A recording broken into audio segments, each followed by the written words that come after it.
Hi, Shara. I know that you are passionate about artificial intelligence and, of course, all technology, but how is artificial intelligence involved in the fight against COVID? Hi, Liz. Well, there are so many aspects to AI. And in fact, over the last couple of sessions, I've been talking about robots and drones. And guess what?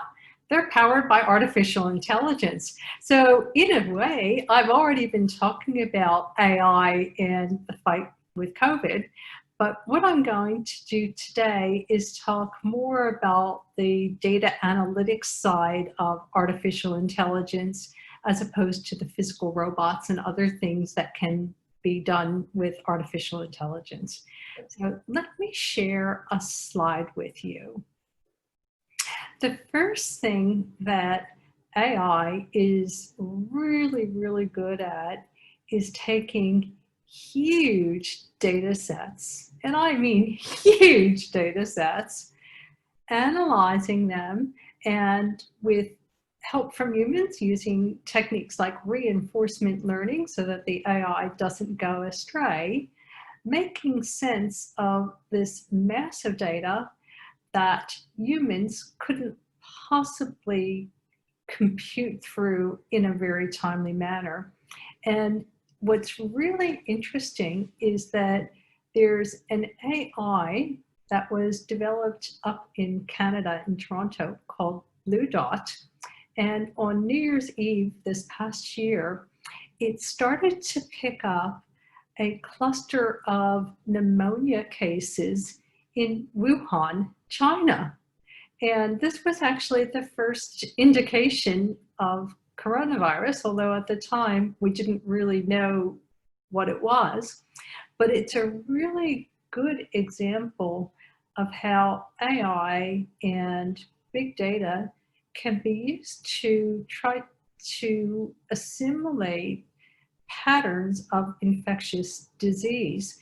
And the way that this particular AI was working was looking at natural language processing and identifying things that people were searching for or talking about, and then being able to make an analysis that looks like we've got clusters of diseases here.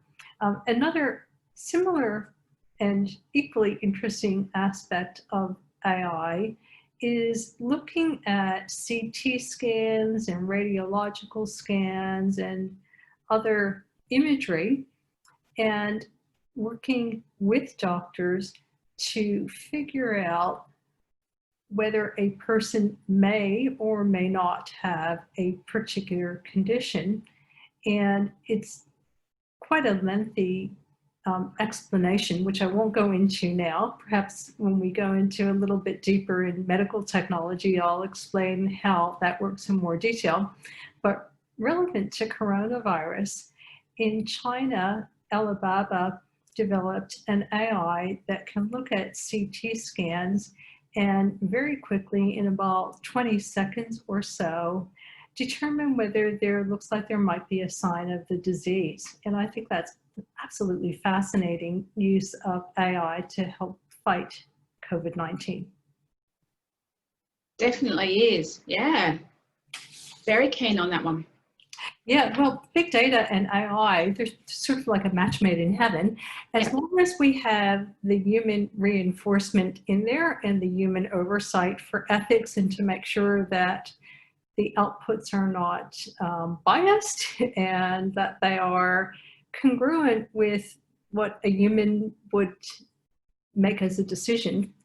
Yeah, we need the policies and the laws to keep up with artificial intelligence technology growth, really. Absolutely, and of course the privacy aspect too. Yeah. So there's a whole lot of aspects to this, but there are some great uses. Let me show you another use of AI in the coronavirus scenario. So another way that companies are starting to use AI to help us in this fight is to proactively and predictively look at people who may be vulnerable to COVID-19, perhaps because of their age or other pre-existing conditions, and also happen to be in a situation where perhaps they're remote or they're socially isolated and they don't have any close friends or family nearby. And in fact, there is a company in Chicago called the Medical Home Network that is starting to use an AI for this purpose to help be proactive in terms of patient care management, to look at potential vulnerable people and ensure that they're okay before they become sick. And that's really interesting too. Yeah, absolutely. Yeah, there's just so many uses for artificial intelligence when it comes to fighting this disease. But I think part of the key of making sure that we stay alive is to help us not get the disease in the first place. And that's what that particular AI was designed to do. That's fantastic. Prevention is much better than a cure. Well, not only that, but from some of the things that I've been hearing in the news lately, people who, quote, recovered from COVID are still not feeling 100% well. And there have also been some very concerning reports of people who have supposedly recovered, but then start to have, I guess, a round 2 of coronavirus. And it's not clear whether it's the original virus just emerging as a symptom or it's another strain. You know, that's something that's still under deep investigation. Yeah, we don't know enough about it, really. No, and there's so much that we still have to understand. And actually, that's where AI is fantastic, is taking these huge data sets that are very difficult for any person or team of people to analyze and mash them all together and start to come up with conclusions. But we need human oversight before the AI makes the conclusions, because it could be making wrong conclusions. So it's not one or the other. I think it's actually both together. Yeah. So let me share yet a completely different example of AI in the fight against COVID. And this is an example that's local to Australia, and we have many of our viewers here in Australia. Of course, you and I are both based here. This is a chatbot that is an initiative from a South Australian company called Avatar. And as you can see, it's text-based, but chatbots I think in the very short term will start to become more voice-based than text-based, because really what we're talking about is an aspect of AI called natural language processing, and that can be done as text or it could be vocalized as a voice. And there are some AIs that are so conversational sounding that they fool humans into thinking that they're talking with another human.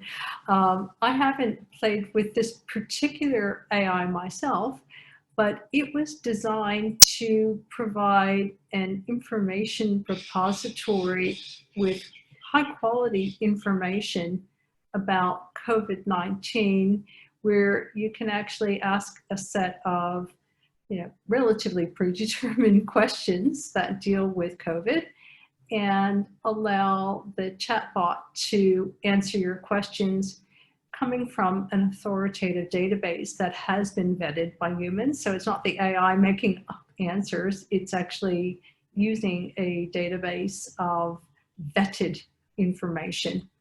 So that's another good example of where AI might help us in our fight. Yeah, fantastic. And we are wanting connection, we are wanting information, so that's a fantastic use.